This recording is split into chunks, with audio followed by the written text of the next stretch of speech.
శ్రీమాత్రే నమ. జయ గురు దత్తాత్రేయ నమ. ఈ వీడియోలో మనం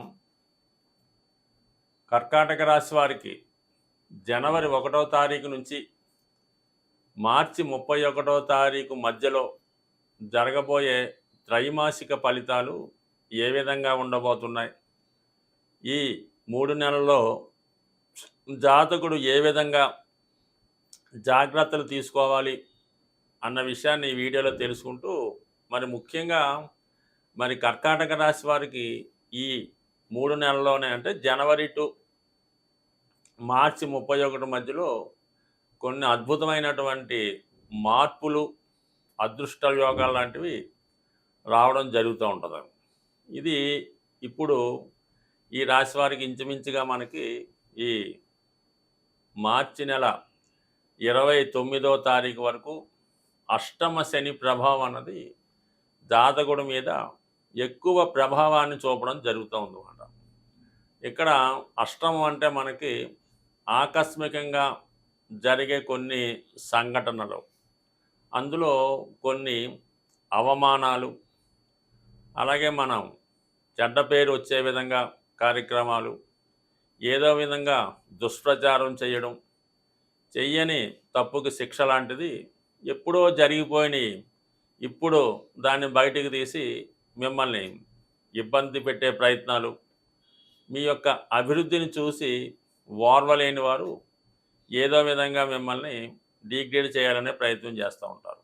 అలాగే కొందరు మిమ్మల్ని వారి యొక్క ఆధీనంలో పెట్టుకొని మిమ్మల్ని సబార్డినేట్గా ఉపయోగించుకుంటూ మీ యొక్క తెలివితేటల్ని, మీలో ఉన్నటువంటి విద్వత్తుని ఉపయోగించి వారు దాన్ని క్యాష్ చేసుకోవడం జరుగుతూ ఉంటుంది. అంటే మీ కష్టాన్ని ఇతరులు దోచుకోవడం జరుగుతూ ఉంటుంది. పైపెచ్చి ఏంటంటే మిమ్మల్ని ఒక చేతకాని వాడి కిందో, అసమర్థుడి కిందో, ఎందుకు పనికిరాని వాడి కిందో జమ కట్టి మిమ్మల్ని బయటికి రానివ్వకుండా చేయడం జరుగుతూ ఉంటుంది. అది కొంతకాలంగా మీకు జరుగుతూ మరి ప్రస్తుతం అది ఫైనల్కి రావడం జరిగింది. అంటే ఇంచుమించుగా మనకి మార్చి 29వ తారీఖుతో మీ యొక్క అష్టమ శని ప్రభావం నుంచి బయటపడడం జరుగుతూ ఉంటుంది. 9వ స్థానంలోకి శనిగ్రహ ప్రవేశంతో మీరు సంపూర్ణంగా స్వేచ్ఛాజీవులుగా మారడం జరుగుతూ ఉంటుంది. అంటే కొంతమంది కొన్ని సందర్భాల్లో ఉద్యోగానికో, వాళ్ళలో ఉన్నటువంటి టాలెంటో ఉపయోగించుకోవడానికి ఒక అగ్రిమెంట్ లాంటిది చేసుకొని ఉద్యోగం ఇవ్వడం జరుగుతూ ఉంటుంది అన్నమాట. అంటే వారి ఆ 2-3 సంవత్సరాలు వారి యొక్క సంస్థలోనే పనిచేయాలి, వారు చెప్పిన విధంగా నడుచుకోవాలి, వేరే ఎక్కడ కూడా మీరు పని చేయకూడదు, ఎవరికి సలహాలు ఇవ్వకూడదు అన్న విధంగా ఉంటుంది. అటువంటి బంధం నుంచి మీరు బయటపడే అవకాశం ఉంటుంది. ఫ్యూచర్లో మీరు అదొకసారి గమనించి అటువంటి అగ్రిమెంట్లు గట్టా చేసుకోకుండా స్వతంత్రంగానే మీ వృత్తి ప్రారంభించుకోవడం వల్ల మరి ప్రారంభంలో కొన్ని ఇబ్బందులు ఎదుర్కొన్నప్పటికీ కూడా తర్వాత మీకు ఉన్నటువంటి టాలెంట్తో విజయం సాధించడం జరుగుతూ ఉంటుంది. అంటే మీకేమవుద్దంటే ఇంతకాలం మీరు ఎవరి కొరకు కష్టపడ్డారో, ఎవరు అభివృద్ధి కారణమయ్యారో వారే మీకు పోటీగా, అంటే పోటీ కాదు, మిమ్మల్ని అణదొక్కాలని, మీకు ఏదో విధంగా మార్కెట్లో లేకుండా సంపూర్ణంగా బయటికి పంపించాలనే ప్రయత్నంలో చాలా విధాలైనటువంటి దుష్ప్రచారాలు చేయడం జరుగుతూ ఉంటుంది. ఏదో ఒక విధమైన కేసుల్లో ఇరికించిన ప్రయత్నం చేస్తుంటారు. ఏదో ఒక గొడవ సంబంధం లేని గొడవ సృష్టించి దాని మీద సంపూర్ణంగా మీరే కారణం అన్నట్టు మిమ్మల్ని ఇబ్బంది పెట్టే ప్రయత్నాలు చేస్తుంటారు. కాబట్టి బట్ ఏదైనా ఎదిగే ముందు కొన్ని కష్టాలు తప్పవు. కాబట్టి మీరు చాలా వరకు ఓర్పుతో, సహనంతో ఇప్పటి నుంచే మీ యొక్క స్వతంత్ర జీవితాన్ని ప్రారంభిస్తే 100% దాంట్లో సక్సెస్ రావడం జరుగుతూ ఉంటుంది. దాని తర్వాత ముఖ్యంగా ఏంటంటే లాభస్థానంలో ఉన్నటువంటి గురుగ్రహ సంచారం. అంటే మీకు ప్రస్తుతం ఫిబ్రవరి 4 వరకు వక్రగమనంలో ఉన్నటువంటి గురు భగవానుడు ఏం చేస్తుంటాడంటే చాలా వరకు సహాయం అందనట్టుగా ఉంటుంది. ఏది వచ్చినట్టే ఉంటుంది, సంపూర్ణంగా ఏది చేతికి రాదు. అటు దైవానుగ్రహం అలాగే ఉంటుంది, మీ యొక్క పెద్దలు, గాడ్ ఫాదర్సు, శ్రేయోభిలాషుల యొక్క సహకారం కూడా మీరు వెళ్ళి వాళ్ళతో మాట్లాడినప్పుడు సరే చేద్దాం, చూద్దాం, ఇదెంత పని, ఆహా ఓహో అంటారు. మళ్ళీ మీరు వచ్చిన తర్వాత దాన్ని పూర్తిగా పట్టించుకోకుండా మళ్ళీ వాళ్ళు మర్చిపోవడము, అశ్రద్ధ చేయడము జరుగుతూ ఉంటుంది. ఈ విధంగా మీరు ఎదురు చూడటం, పని వాయిదా పడడం ఇప్పటిదాకా జరుగుతూ రావడం జరిగింది. ముఖ్యంగా మరి మనకి ఫిబ్రవరి 4 తర్వాత మరి గురుగ్రహం రుజు మార్గంలోకి రావడం వల్ల సంపూర్ణంగా మీకు ఎవరైతే సహకారం ఇస్తామనుకున్నారో, అందిస్తామనుకుంటున్నారో, అటు మీ స్నేహితు వర్గం రావచ్చు, మీ గురువులు అవ్వచ్చు, మీరు నమ్మిన దైవం అనొచ్చు. ఆ దైవ బలంతో సంపూర్ణంగా ఫిబ్రవరి 4 తర్వాత చాలా కాలంగా ఆగిపోయినటువంటి పనులు ఇంచుమించుగా మీకు పునఃప్రారంభం అయితే చాలా విషయాల్లో మీరు ఏదైనా సక్సెస్ఫుల్గా ముందుకెళ్ళే అవకాశం ఉంటుంది. ఈ ఫిబ్రవరి 4 తర్వాత ఏమవుతుందంటే మీరు ఏకాదశ స్థానంలో ఉన్నటువంటి గురువు పంచమ స్థానం మీద తన వీక్షణ చేయడం జరుగుతూ ఉంటుంది. అలా విధంగా మరి అష్టమ స్థానంలో ఉన్నటువంటి శని భగవానుడు కూడా దశమ దృష్టితో వృశ్చిక రాశిని వీక్షించడం వల్ల పంచమ భావ ఫలితాలు మీకు అనుకూలంగా రావడం జరుగుతుంటుంది. పంచమం అంటే మీకు కంపల్సరిగా మీ యొక్క టాలెంట్కి, మీలో ఉన్నటువంటి విద్వత్తుకి సరైనటువంటి గుర్తింపు రావడం జరుగుతుంది. అలాగే మీ యొక్క సంతానం యొక్క అభివృద్ధి మీకు చాలా ఆనందదాయకంగా ఉంటుంది. మీరు ఎంతకాలం పడినటువంటి శ్రమకు తగిన గుర్తింపు రావడం జరుగుతుంది. తత్కారణం వల్ల ఉద్యోగంలో మార్పు రావచ్చు, ప్రమోషన్ లాంటిది రావచ్చు.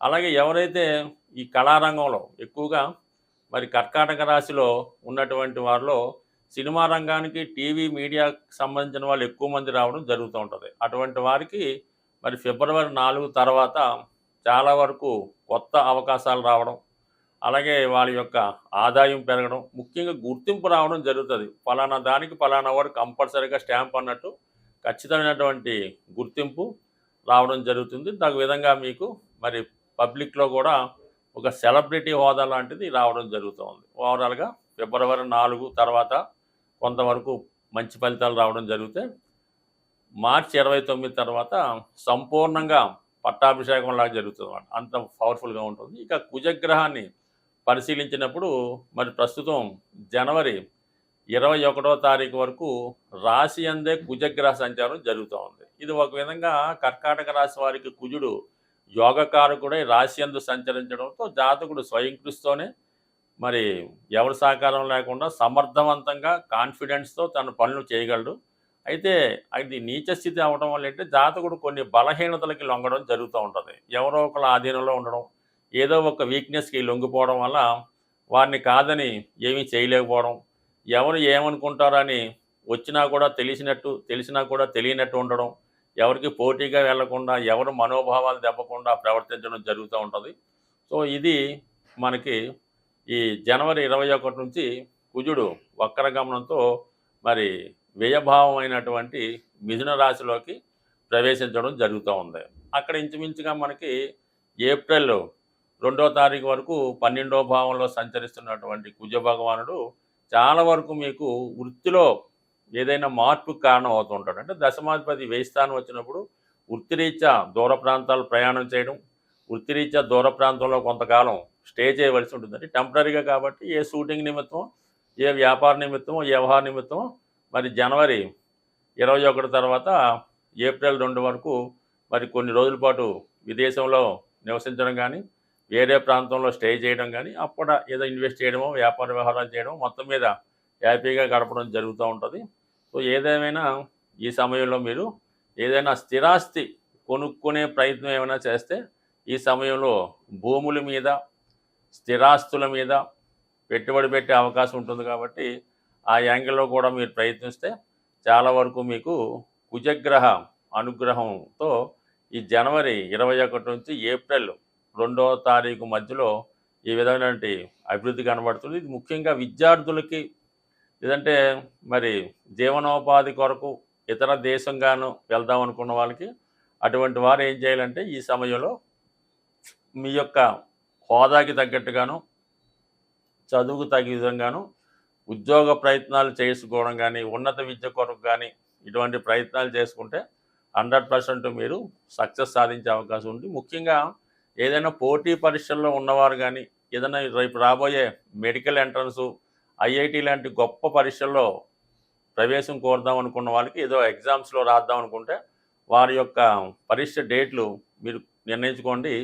ఇంచుమించుగా ఫిబ్రవరి 4 నుంచి మార్చి 29 మధ్యలో మీరు ఒక వీసాకి వెళ్ళినా, పాస్పోర్ట్కి వెళ్ళినా, ఇంటర్వ్యూకి వెళ్ళినా, ఎగ్జామ్కి వెళ్ళినా కర్కాటక రాశి వారు ఈ డేట్లో అంటే మనకి ఫిబ్రవరి 4 నుంచి మార్చి 29 మధ్యలో చేసే ప్రయత్నాలు 100% ఫలిస్తాయి.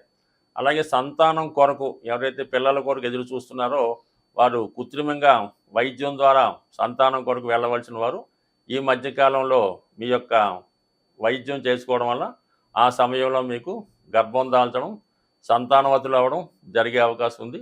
అలాగే ఏదన్నా గృహ నిర్మాణం చేసుకోవాలనుకున్న, ఇల్లు కట్టుకోవాలనుకున్న, వివాహానికైనా ఈ మధ్యకాలం అన్నది చాలా అనుకూలంగా ఉంటుంది. మీకు గురువు యొక్క సంపూర్ణ అనుగ్రహం కూడా ఉండడం వల్ల చాలా వరకు అంటే ఈ అష్టమ శని ఒక్కటే మిమ్మల్ని ఇబ్బంది పెడుతుంది. మిగతా అన్నీ కూడా బాగుంటాయి కాబట్టి మరి ముఖ్యంగా మీరు ఈ రాబోయే 3 నెలల్లో ఎక్కువగా శివుని యొక్క అనుగ్రహం కొరకు మరి వీలైతే ప్రతిరోజు, లేదంటే ప్రతి శనివారం, లేదంటే మహాశివరాత్రి రోజు, లేదంటే మంచి ఒక గురువు ద్వారా ఒక మంచి మంత్రాన్ని దీక్షగా తీసుకొని ఓం నమశివాయ అనే పంచాక్షరి మంత్రాన్ని 1,00,000 సార్లు జపించడం వల్ల, లేదా మృత్యుంజయ మహామంత్రాన్ని రోజుకి 41 సార్లు చదవడం వల్ల ఎటువంటి ఇబ్బందులైనా, కష్టాలైనా తొలగే అవకాశం ఉంటుంది. స్వస్తి.